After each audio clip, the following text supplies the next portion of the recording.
no, I was just saying that, they had a reunion my rookie year, and they announced the 1960 team and all the guys, and they announced Russell last, and it was amazing.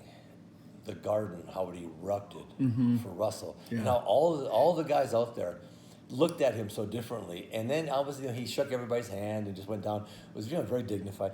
And all of a sudden Red just jumps up and gives him just like a big hug. And I just laughed. I looked down there and I thought, boy, those two had a really special bond from that, all the championships they won together and all the things they did. It was an amazing.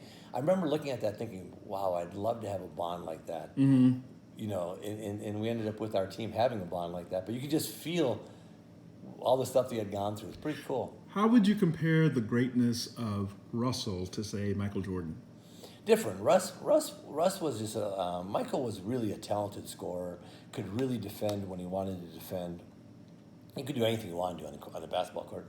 Russ had a presence about him. Like, you talk to all the guys that played with him, and there was always like, we're okay, we got Russ. I mean, like, you talk to all the guys, and the stuff he would do, blocking shots, rebounding, all the dirty, didn't have to score, didn't need the ball to score, would pass everybody, that they just felt that he was like the ultimate winner. As we talked about before, just coming in, he had that innate leadership quality. Yes. Right. Yeah. Michael developed it later on. Yeah. Right. He figured it out, but Bill had it from day one. Yeah, I think people immediately knew he was special. Yeah. And I think everybody knew Michael was special. And I think Michael grew into being, a really good leader and understanding that. But I think Russ had something about all the stories those guys talked about were just always amazing about how, Russ was just, they say, just the ultimate winner. Just one of those guys that when you stepped on the floor with them, you were like, hey, we're winning this game tonight. Right. Because we're really good, but we're winning because we got that guy on our team too. He knew that, but he never showed it. No. I mean, later on, he would say that he knew it. Yeah. Yeah, I really like Bill. Bill's a great guy. Russ. He was just a great guy, People I think thought, when you were like with Bill, I was lucky because I was a Celtic, so he immediately just took me. Whenever I saw him, it was always, hey Kevin, how you doing? We talked ball. He was just really a good guy to be around. But being a Celtic meant that you were part of the group, and I think that was probably Russ's biggest thing. Back then, teams didn't change like free agents, stuff like that. That was a group, and that was his group. Casey Jones, Sam Jones, Kuz early, Havlicek, Heinsohn. You go through, that was his group. That was those guys, Satch Sanders, and that was those guys, and they had an unbelievable belief in each other, led by Russ. But winning 11 out of 13 championships, come on now. Yeah. That's ridiculous. Yeah. That's never going to happen again. Yeah. And those guys dominated the league. And I'm not, they had a great teamwork. I'm not sure that individually they were all maybe just the best players, but collectively. And that you guys had that, and like I said, Duncan in that era of the Spurs had it, and then Magic and Worthy, and those guys, But I don't. The Golden State have got something. I don't know that it's that, but they have. Managed to become a dynasty, but it seems different though than the type of.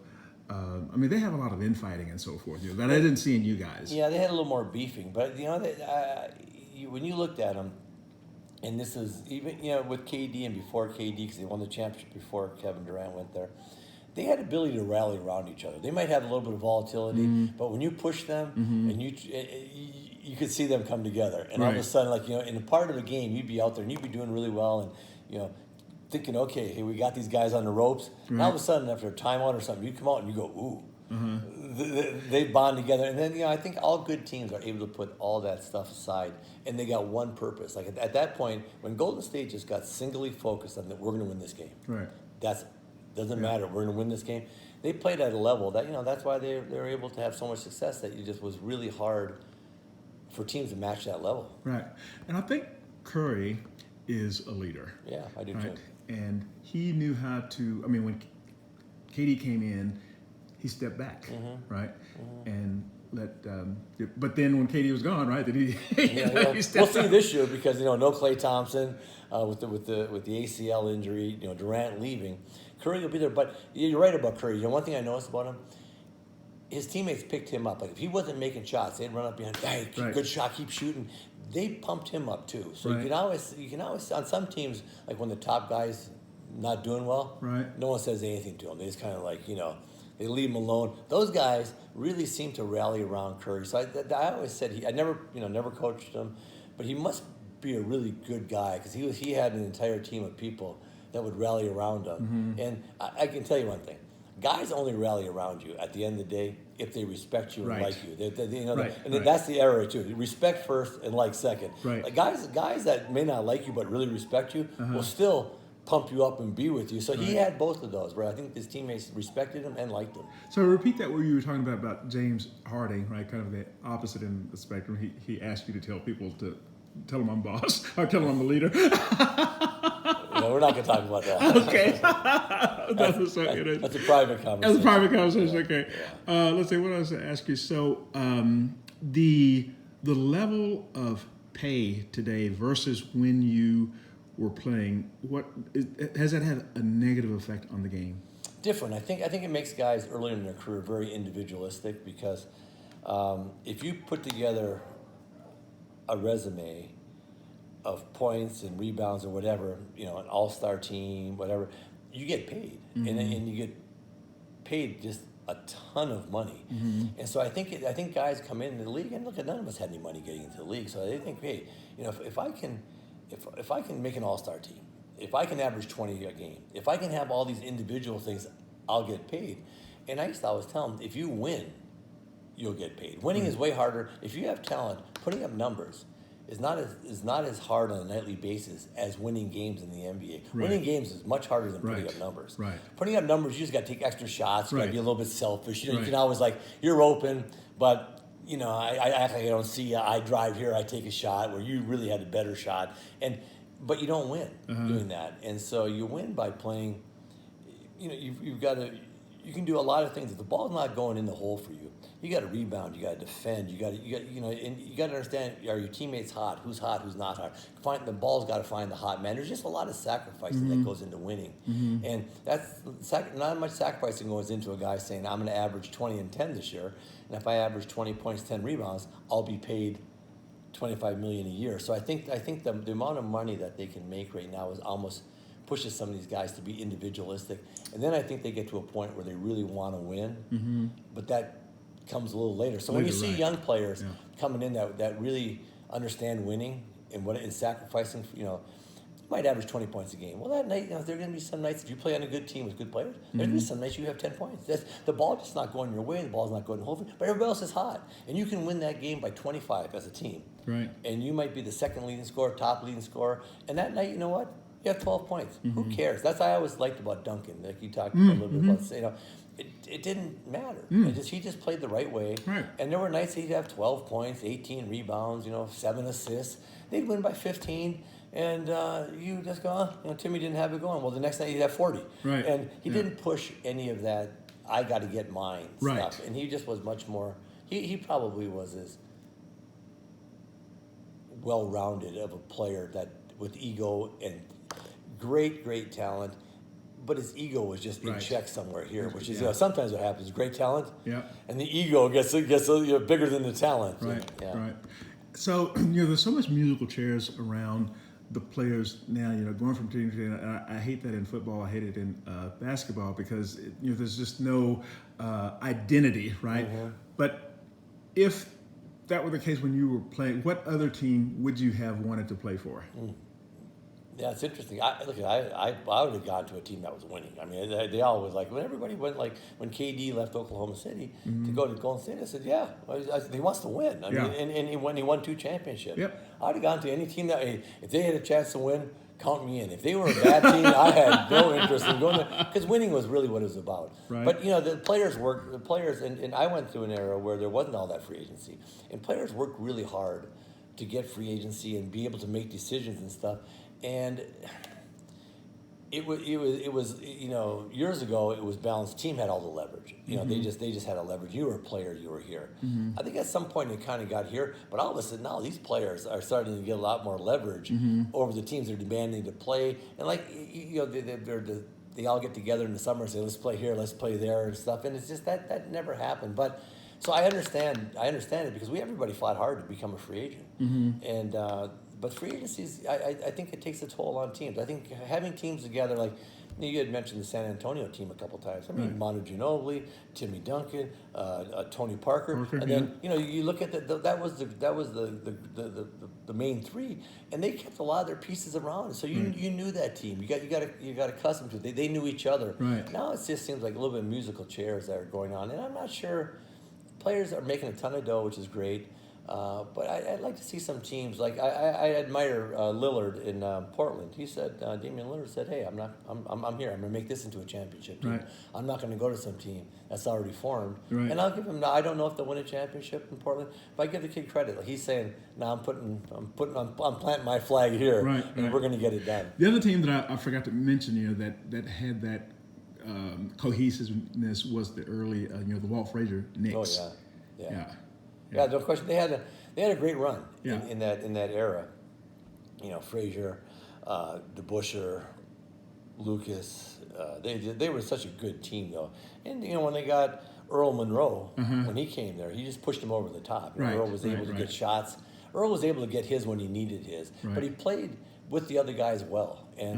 But you always have to have a couple guys that can just get theirs, because sometimes plays break down and you throw the ball and there's 6 seconds on the shot clock.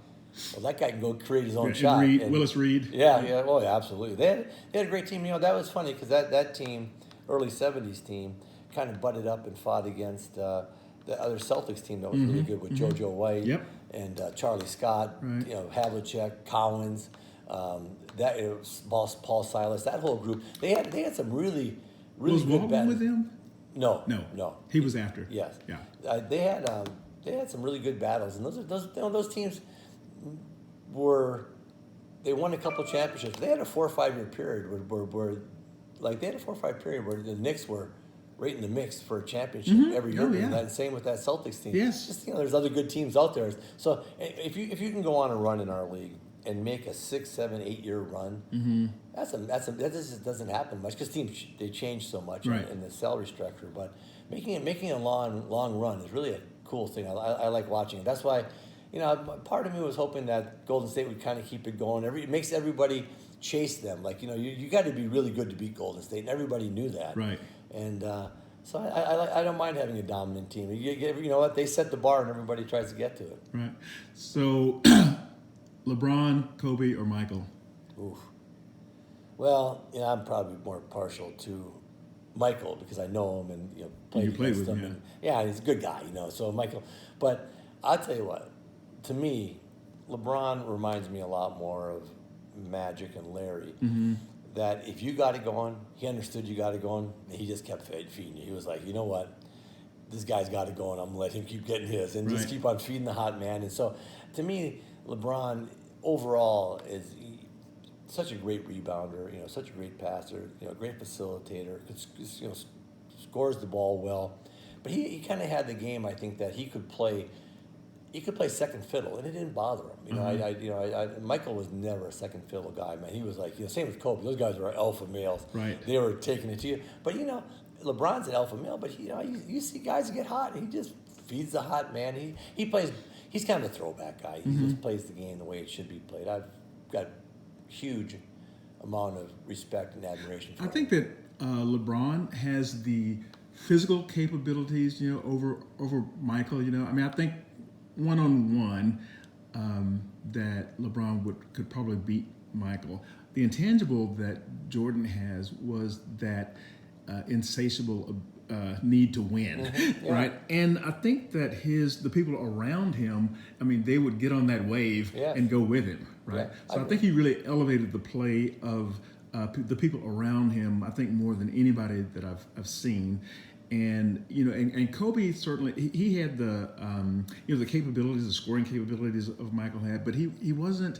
People didn't gather around him. Yeah, Michael had ability to kind of rally the troops too. Yeah, I mean, right. he you know when he got ready to go, he's such a competitor that competitive fire went to everybody. And I think when Michael really started winning, I think he understood that competitive fire was driven towards winning. Right. And I think his teammates believe that, whereas I think Kobe's teammates, realized that he had an ego, right, and he wanted it to be about him. So even though he scored a lot and so forth, I don't think he raised the level of everybody else's game. His intensity raised the level of everybody's game. You could not slack with Kobe around. Kobe was a hard worker, really a hard worker. Right.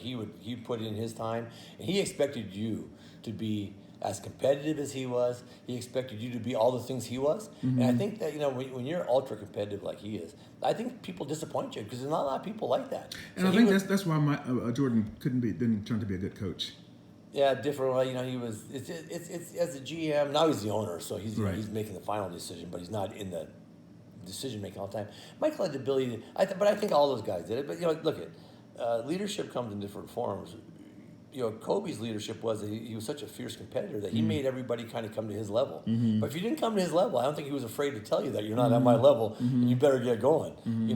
LeBron is got some of that in him, but he's got much more of a come along with me. I'm going to get you going. Man, this guy needs some shots. I think he would look out there and think when he played with Kyrie Irving, I got to get Kyrie Irving a couple shots. And Kevin Love hasn't had it for a while. And I think he knew how to milk everybody along and keep everybody going. And Michael just played with a ferocity of I'm going to win. And as the game got tighter and the game got later, he got better. He just kept coming at you and stuff. So it comes in a lot of different. Those are three of the best players who ever played the game. So you got Kobe, LeBron, and Michael. I mean, that's those guys are as good as it gets in our league. So but they're all different.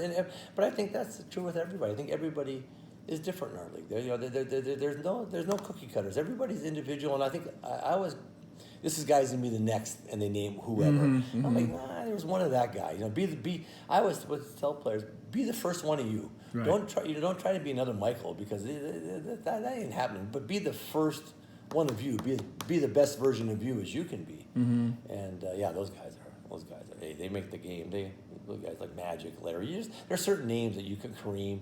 There's certain guys that they're one name guys, and when you say their name, you talk basketball. Speaking of. Pete Maravich. Oh yeah. Yeah.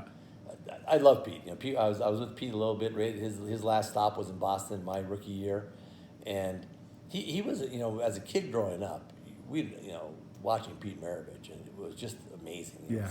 Some of the shots he would take, the creativity he had, and Pete was one of the guys. Pete really knew how to play the game too. I think Pete had a high basketball IQ, knew how to play the game. Wasn't on a lot of teams that really won a lot, But he was individually, he was just like an unbelievable force of nature. Just an unbelievable guy to watch, and it's too bad because I think had he been on, I think Pete was one of the guys that he been on, really really good teams. Was another guy that wouldn't think twice about sacrificing for his team. I mean, I think he could pass the ball if you had it going.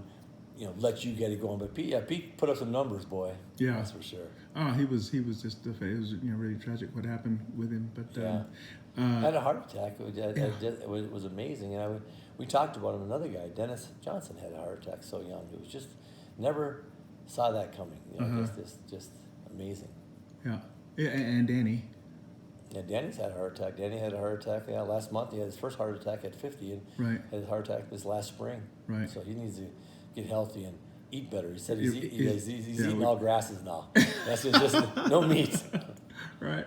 Now, you had mentioned that Robert Parish, very early on, he adopted the lifestyle, eating and improved his longevity. No question. Yeah. Since you were up here and you're a health coach and you do all the health stuff, we talked a little bit about it. Robert was the first guy I knew that he did yoga, he stretched, he ate right.